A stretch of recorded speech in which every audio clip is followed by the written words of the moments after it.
అప్పుడు చిరంజీవి గారితో మీరు వర్క్ చేశారు. ఆ తర్వాత ఎక్కువ ఆయనతో మళ్ళీ అలాంటి జర్నీ మీకు కుదరలేదా? లేక అలాంటి కథలు పడలేదా మీకు? ఎవరైనా ఒక టాప్ స్టార్తో వర్క్ చేయాలనుకుంటారు. కృష్ణ గారితో చేసాం తర్వాత. కృష్ణ గారితో చేసాను తప్ప పెద్దవాడితో ఎవరితో చేయలేను. అంటే నేను చేసిన వాళ్ళంతా అప్కమింగ్ ఆర్టిస్టులు చేసాం. చిరంజీవి కానీ, భానుచంద్ర కానీ, సుమన్ కానీ, శ్రీకాంత్ కానీ, చక్రవర్తి కానీ, అందరూ అప్కమింగ్. కృష్ణ గారు ఒక్కళ్ళే అప్పటికే ఎస్టాబ్లిష్డ్. ఆయన దగ్గర 300 సినిమాలు, 293వ సినిమా నేను చేసాను. సో ఆయన ఒక్కడితో నేను చేసాను. మిగిలిన మీకు ఎక్కువ సక్సెస్ ప్రొడ్యూసర్గా వచ్చిందా సార్, డైరెక్టర్గా వచ్చిందంటారా మీ దృష్టిలో? బికాస్ ప్రొడ్యూసర్గా మీరు మంచి సూపర్ హిట్లు కొట్టారు. అంటే నాకు పెద్దగా రెండిట్లోనూ రాలేదు నిజం చెప్పాలంటే. ప్రొడ్యూసర్గా మొదటి 2 సినిమాలు బాగా హిట్లు ఇచ్చాను. బాగా హిట్ ఇచ్చారు. కోతల రేడు, మొగుడు. డబ్బులు బాగా వచ్చాయి సార్? అప్పట్లో ఏమొచ్చి ఏం లేదు. సిల్వర్ జూబ్లీ ఆడితే నాకు గుంటూరులో సిల్వర్ జూబ్లీ ఆడితే 1,25,000 1,10,000 వచ్చింది షేర్. అంతే. అంటే ఇప్పటి లెక్కలో చూసుకుంటే మాక్సిమం 10 కోట్లు ఉంటుందా? ఇప్పుడే ఉండదు మరి. అంటే బడ్జెట్ కూడా అంతే పెరుగుతుంది కదా మరి. 10 లక్షల సినిమా అది. సినిమా అంతా 10 లక్షలే. 10 లక్షలేగా అప్పుడు. 1978 79 80 80లో మీకు 10 లక్షల బడ్జెట్తో మీరు సినిమా తీశారు. ఇప్పుడు ఒక 2 సీన్ల ఆర్టిస్ట్ని పిలవాలంటే 10 లక్షల కాల్ షీట్. అంతే కదా సార్? అలా మారిపోయాయి స్టాండర్డ్స్, ప్రొడక్షన్ బడ్జెట్స్ మారిపోయింది. అంటే రూపీ వాల్యూ కూడా పడిపోయింది కదా. రూపీ వాల్యూ లేదు. మీరు రీమేక్ చేసిన ఫిల్మ్ బాజీగర్. బాజీగర్ వేటగాడుగా రీమేక్ అయినప్పుడు అంత సూపర్ హిట్ అయిన సినిమా ఎందుకు తెలుగులో అది జనానికి మనస్కరించలేదు? ఆ నెగిటివ్ షేడ్ ఉండే అలాంటి క్యారెక్టర్ని యాక్సెప్ట్ చేయలేదంటారా? అయ్యి ఉంటుంది. ఎందుకంటే రాజశేఖర్కి చాలా మంచి ఇమేజ్ ఉండేది. అతనికి కొంచెం స్ట్రిక్ట్ పోలీస్ ఆఫీసర్గా కానీ, లేకపోతే సమాజానికి పనికొచ్చే క్యారెక్టర్స్ చేసే క్యారెక్టర్ ఉందా. అతను మనసు పడ్డాడు వచ్చాడు అనుకోండి. కానీ అందుకు నచ్చలేదు, లేట్ అయిందో, ఏదో సంథింగ్ మన టైం బాగోలేదు, లేకపోతే నేను బాగా తీయలేదు, డైరెక్టర్గా నేను పెర్ఫామ్ చేయలేదు, ఏదైనా అయి ఉండొచ్చు. దానిలో డబ్బులు కూడా చాలా పెట్టారు కదా సార్ మీరు. కొంత డబ్బులు అందులో పోగొట్టుకున్నారని అంటుంటారు. అయిపోయిన కథ కదా. అయిపోయిన కథలో సార్. కానీ బాధ వేస్తుంది ఎప్పుడైనా మీరు తలుచుకున్నప్పుడు. బికాస్ ఇప్పుడు ఫర్ ఎగ్జాంపుల్ మా స్థాయిలో మాకు ఒక షో సరిగ్గా రాలేదంటే అయ్యో ఇంకా బాగా చేయాల్సింది, అది వర్కౌట్ అవ్వలేదు. ప్రతి వాళ్ళకి వాళ్ళ ప్రొఫెషన్లో ఉంటుంది కదా sir. What was it that was మీకు? అంటే ఇట్ వాజ్ వెరీ డిప్రెసింగ్. ఎందుకంటే what ever I last complete. నా కెరియర్ మొత్తం పోయింది.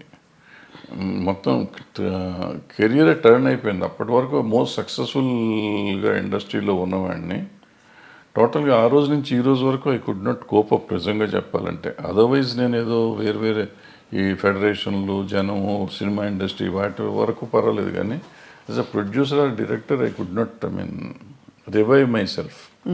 తర్వాత పచ్చని సంసారం ఇవన్నీ వచ్చినాయి పర్లేదు కానీ, బట్ ఏదైనా కానీ ఆ రివైవల్ లేదు. దాంతో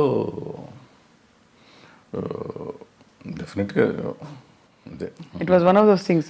సో తలుచుకుంటే మీకు అదే నేను ఎందుకున్నాను ఇండస్ట్రీలో అంటే మీకు ఒక వర్కౌట్ కాకపోయినా మీరు కొనసాగించడానికి కారణం లవ్ ఫర్ ద క్రాఫ్ట్ అని అనుకోవాలా? ఐ డోంట్ సే దట్ అంత అబద్ధం అని కానీ, but people's love rather more than my love for the craft. Majority of the people love me ఇండస్ట్రీలో సార్, బయట సినిమా ఇండస్ట్రీలో for so many other reasons. వదిలేసేద్దాం ఇది సినిమా గినిమా అనేది కానీ, so many other reasons they feel as if ఏదో నేను మా అన్నయ్య ఉన్నాడు అనే ఫీలింగ్ వాళ్ళు ఉంటారు. వాళ్ళు అట్లాగే చూసుకుంటారు నన్ను. సో వాళ్ళని వదిలిపెట్టి వెళ్ళే పరిస్థితి కనపడలేదు ఇప్పుడు ఈరోజు కూడా. సార్ మీరు అంటే మీకు చాలా కమ్యూనిస్ట్ నేపథ్యం ఉండడం అవన్నీ తెలుసు. కానీ ఎక్కడా కూడా మీకు ఆ నేపథ్యం మామూలు విప్లవం అనే సినిమాలో కనిపించదు. మీ సినిమా కమర్షియల్ ఫార్ములా, కథలు, అవసరమైతే దేవుడి ఫోటోలు అలాంటివన్నీ అన్నీ ఉన్నాయి. ఇప్పుడు నారాయణమూర్తి గారు చూస్తే ఆయన ఎర్రజెండ సినిమాలన్నీ, అలా భరద్వాజ్ గారి సినిమాలు అంటే అన్ని రకాల సాంఘిక సామాజిక కథలు ఉంటాయి. అది సో మీ జర్నీ కంటిన్యూయేషన్లో మీకు చాలా మంచి పేరు తెచ్చిన సినిమా స్వర్ణక్, ఆఫ్ కోర్స్, పోతే పోని, ఇవన్నీ. అంతకుముందు అలజడి ఆల్సో. అవును, 2000 సంవత్సరం సార్ అది 99 2000 99 2000లో వచ్చి అలజడి. So what was your most beautiful memory? పచ్చని సంసారం ఒకటి ఉంది కదా. పచ్చని సంసారం తర్వాత పచ్చని కాపురం కదా, లేదు పచ్చని సంసారం తర్వాత రౌడీ అనేది కృష్ణ గారితోనే కృష్ణ గారితో. పచ్చని కాపురం తీయలేదు సార్ మీరు? చేయలేదు, నేను చేయలేదు. పచ్చని సంసారం అవును, కృష్ణ గారితో రౌడీ పెద్ద హిట్ అది, చాలా పెద్ద హిట్. తర్వాత రౌడీ అనేది కూడా బాగా ఆడింది. కృష్ణ గారితో ఎలా ఉండేది సార్ మీ అనుబంధం? బికాజ్ బాగా క్లోజ్ సూపర్ స్టార్ కృష్ణ గారు. బాగుంటుంది. ఈ రోజుకి ఇంక ఇవాళ కూడా వాళ్ళ ఆఫీస్లోనే కూర్చున్నాం కదా. ఫ్యామిలీతో చాలా బాగుంది. మీ పాత్రల్ని పండించిన ఆల్ టైమ్ బెస్ట్ స్టార్ ఎవరు సార్? బెస్ట్ హీరో కానీ యాక్టర్ కానీ? రఘు గారు మొదలుకొని చిరంజీవి గారు. నాకు చిరంజీవి గారు కొత్తలో ఆయన అప్పుడు కొత్తగా వచ్చిన ఆర్టిస్ట్, ఆల్మోస్ట్ హీరోగా ఫస్ట్ పిక్చర్ అది. సో ఆయన అద్భుతంగా చేసాడు దాంట్లో. మొగుడు గవాల్లో ఆ క్యారెక్టర్ కొంచెం డిఫరెంట్ క్యారెక్టర్, అద్భుతంగా చేశాడు అది కూడా.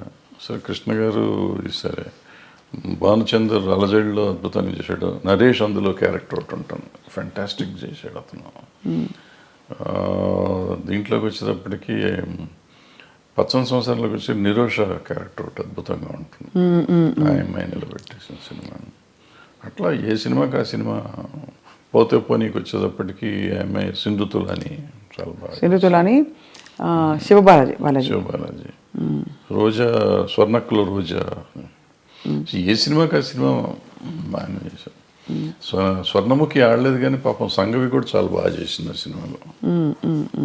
Who was the most beautiful sir? మీరు ఫోటోలు ముందు చూసేవారు కదా, తర్వాత ఇంకా తప్పనిసరిగా మీరు డైరెక్ట్గా చూడవలసి ఉంది కదా, అప్పుడు కొంచెం కంఫర్టబుల్ అయ్యారా మీరు?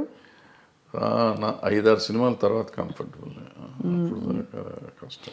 Is it the way your brought up? మీరు మీ పెంపకమా మీ స్వతహాగా మీ ఏదో అయ్యి ఉంటుంది, పెంపకమే. అది. సో ఈ క్రమంలో సార్ మీరేమో అంత సిగ్గు బిడియం ఒక వాతావరణం నుంచి వచ్చారు. ఇండస్ట్రీ అనగానే ఒక చాలా ఫ్రీ స్పిరిటెడ్నెస్ ఇవన్నీ కనిపిస్తూ ఉంటాయి. సో మీరు మిమ్మల్ని అలాగే అట్టే పెట్టుకున్నారా, లేక పరిస్థితులతో భరద్వాజ్ గారు కూడా కొంచెం అడాప్ట్ అయ్యారా? లేదు, చాలా తక్కువ. ప్రాబ్లీ 25% అడాప్ట్ అయ్యి ఉంటాను, నాట్ 75%, 25%. To some extent. కొన్ని అడాప్ట్ అవ్వకపోతే బాగా సర్వైవ్ అవ్వలేం కదా. అవునవునవును. Like what sir for example? అంటే కొంచెం సోషల్గా ఉండడం, సోషలైజింగ్. సోషల్గా ఉంటుంది అంతవరకు. అది కూడా నేను పార్టీ బర్డ్ని కాదు, నేను బయటికి వెళ్ళను. ఎక్కడికి వెళ్ళరా సార్? ఫంక్షన్స్ అయ్యేవా ఆ రోజుల్లో? సినిమా ఫంక్షన్స్ ఎక్కువ? ఫంక్షన్స్ అంటే మాకు అప్పుడు ఆడియో ఫంక్షన్స్ అటువంటి, లేకపోతే సినిమా ఓపెనింగ్లు అట్లా ఉండే, అంతే తప్ప వేరే ఉండే. ఈవినింగ్ పార్టీస్ అయితే లేదు ఎప్పుడు? నెవర్. సార్ ఇప్పుడు చాలామంది సినిమా ఇండస్ట్రీ నుంచి సీనియర్స్ అయిపోయిన వాళ్ళందరూ, లేదు ఇంకా సినిమాలు అయిపోయిన డైరెక్టర్లు బయట వచ్చి భాష్యం చెప్తున్నారు. అప్పట్లో వాళ్ళతో వీళ్ళు వాళ్ళ